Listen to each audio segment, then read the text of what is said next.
अब हम लोग एक्सरसाइज 10.1 अर्थात ब्रीथ की ओर चलेंगे। तो कैसे हैं आप लोग? आई होप कि आप लोग बिल्कुल अच्छे होंगे और एग्जाम 2025 की तैयारी को ध्यान में रखते हुए आप बेहतर ढंग से पढ़ाई कर रहे होंगे। तो चलिए बिना लेट के मैं इस वीडियो को शुरुआत कर रहे हूँ।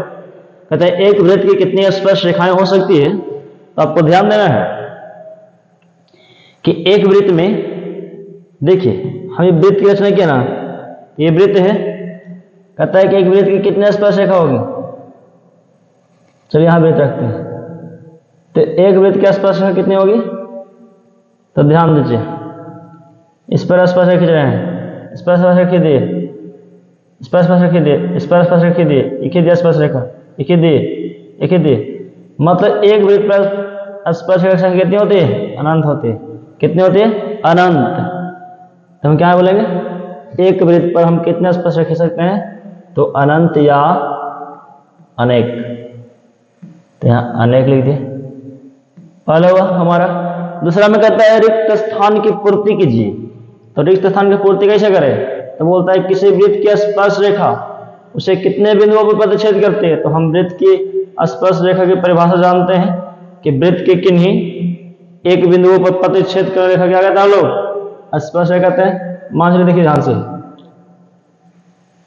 ये हुआ स्पर्श रेखा, ये वृत्त और इसके बीच प्रतिच्छेद बिंदु कितना है? एक। जो स्पर्श रेखा किस बिंदु पर प्रतिच्छेद कर रही है? तो एक। तो किसी वृत्त की स्पर्श रेखा उसे एक बिंदु पर प्रतिच्छेद करती है। अगला ध्यान दीजिएगा, अगला क्या कहता है ना कि वृत्त को दो बिंदुओं पर प्रतिच्छेद करने रेखा को क्या कहते हैं। तो यहां पर एक चीज लॉजिक आप समझिएगा मेरे तरफ से कि वृत्त के किन्हीं दो बिंदुओं पर प्रतिच्छेद करने रेखा को हम छेदक रेखा भी कहते हैं और क्या कहते हैं? जीवा भी कहते हैं। ध्यान दीजिएगा, छेदक रेखा भी कहते हैं और जो क्या कह सकते हैं हम? जीवा भी कहते हैं। लेकिन आपको बहुत सारे वीडियो में बहुत सारे टीचर लोगों ने आपको केवल छेदक रेखाएं बताया होगा। देखिए ध्यान से, फिर से बात कर रहे हैं। एक वृत्त जो दो बिंदुओं पर प्रतिच्छेद रेखा होता है, मान लीजिए ये पार हुआ यहां से, ठीक है, ये पार गया, तो एक ये बिंदु और एक ये बिंदु, मान लीजिए बिंदु का नाम दिए ए, इस बिंदु का नाम कर दिए बी। तो ये जो दो बिंदुओं को जो प्रतिच्छेद कर रहा है ना, इसे हम छेदक रेखा भी कहते हैं या जीवा भी कह सकते हैं सब लोग। तो आप इसे छेदक रेखा भी लिख लेंगे या क्या लिखेंगे? जीवा। ध्यान दीजिएगा। अगला, ये बात आई समझ में? बिल्कुल आई समझ में। क्यों सर जीवा हम क्यों कहेंगे? क्योंकि जीवा जो होती है ना, वही परिधि से परिधि को मिलाती है। चलिए, और जीवा भी क्या करती है? वृत्त के दो बिंदु पर प्रतिच्छेद करती है, इसलिए इसका आंसर जीवा और छेदक रेखा भी होगा। आगे क्या कहता है कि एक वृत्त की डैश समांतर रेखा हो सकती है। तो एक वृत्त की रचना की हम ये लीजिए, तो एक वृत्त में समांतर रेखा कितना होगा? तो एक वृत्त में समांतर रेखा दो होगा। सर कैसे? आपको थ्योरी में बताए थे कि किसी वृत्त की दो समांतर रेखाएं होती हैं। क्यों? क्योंकि समांतर रेखा के बीच की दूरी कौन सी है? समान होना चाहिए।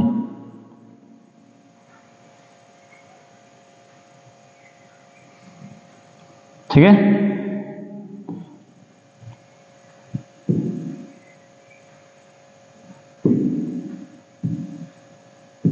चलिए देखिए ध्यान से, देखिए ध्यान से, ये दो क्या है? समांतर रेखा है।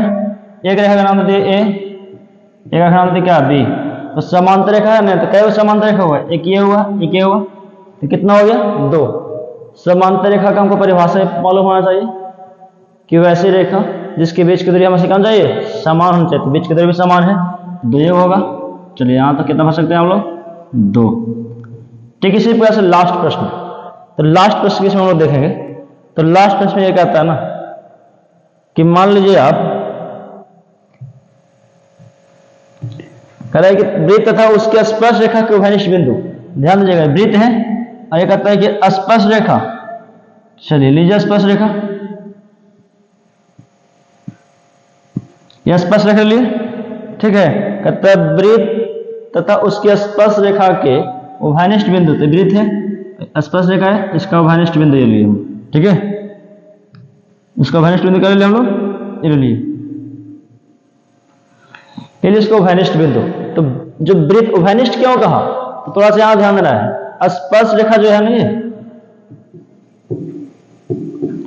ये स्पर्श रेखा ये क्या हमारा, ये वृत्त है।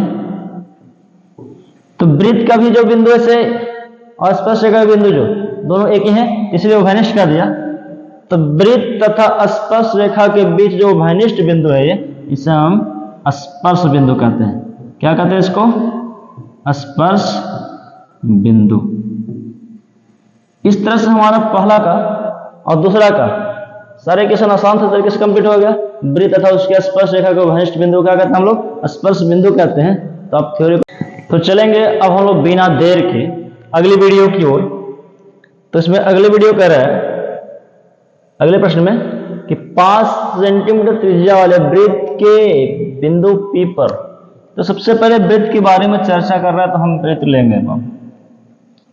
चलिए लेते हैं वृत्त को। क्या कर रहे हैं हम, वृत्त लिए,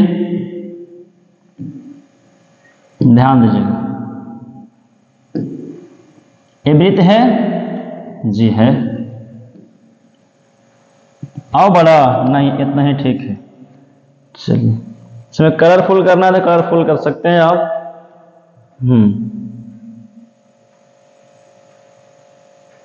चलिए वृत्त दिख रहा है आपको। आगे इसमें क्या बता दिया, बोल रहा है कि वृत्त के केंद्र से, तो जो वृत्त का केंद्र है ठीक बीचों बीच होता है वृत्त का केंद्र, और यहां तक की दूरी बताया ना वाला 5 सेंटीमीटर वाले एक वृत्त के केंद्र। तो मान चलिए यहां से वृत्त है, इसका त्रिज्या कितना है, 5 सेंटीमीटर। कितना त्रिज्या ये, 5 सेंटीमीटर। कह रहा वृत्त के बिंदु P पर स्पर्श रेखा, वृत्त के बिंदु P पर स्पर्श रेखा जाने वाली त्रिज्या Q पर इस प्रकार मिलते हैं। ध्यान दीजिएगा।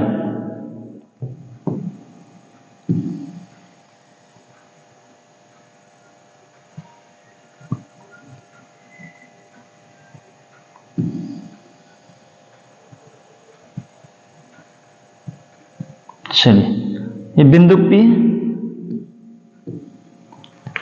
कहता है वृत्त के केंद्र से जाने वाली रेखा, तो वृत्त का केंद्र है, तो वृत्त के केंद्र से जाने वाली रेखा देखिए ध्यान से, यहां पर आ गया। मान लीजिए इसका नाम क्या है, Q, इसका नाम P।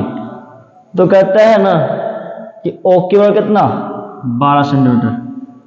इसका ये क्या जो है, तो ये जो है ना क्या बता दिया, ये 12 सेंटीमीटर बता रहा है। ध्यान दीजिएगा, इस समकोण त्रिभुज OPQ का निर्माण हो चुका है। क्यों, क्योंकि हम लोग जानते हैं वृत्त की त्रिज्या परिधि पे क्या होती है, लंब होती है।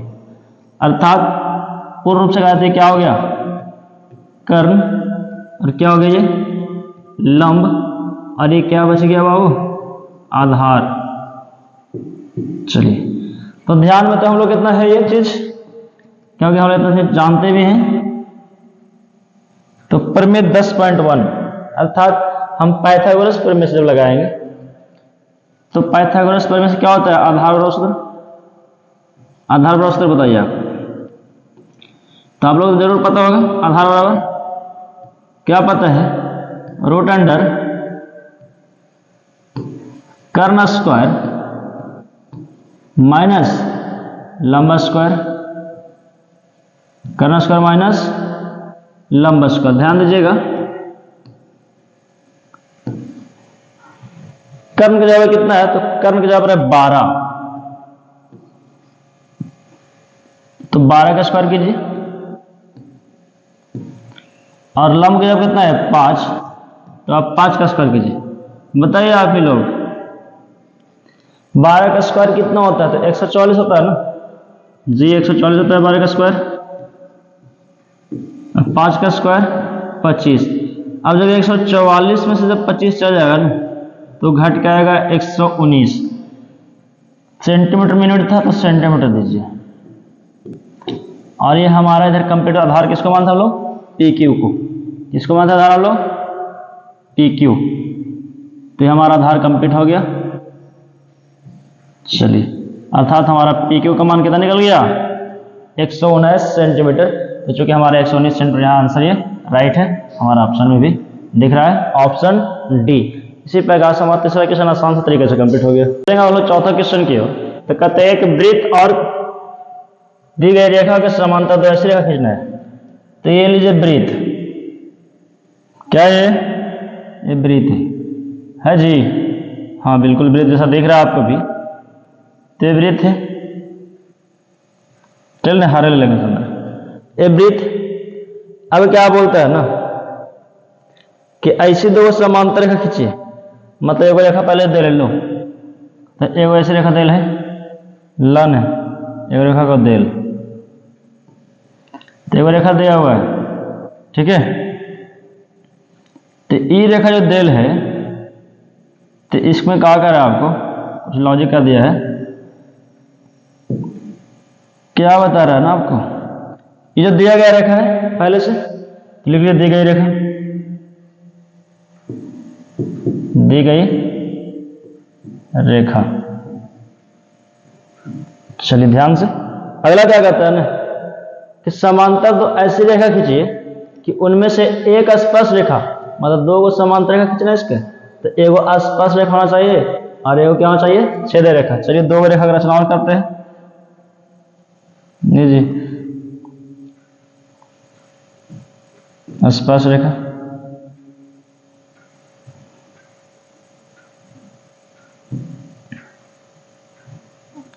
और एक क्या और रेखा रचना कीजिए, तो एक क्या होना चाहिए, छेदक रेखा होना चाहिए।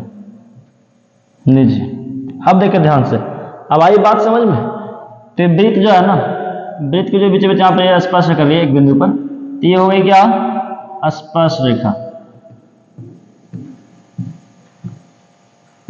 और ये क्या हो गई, छेदक रेखा।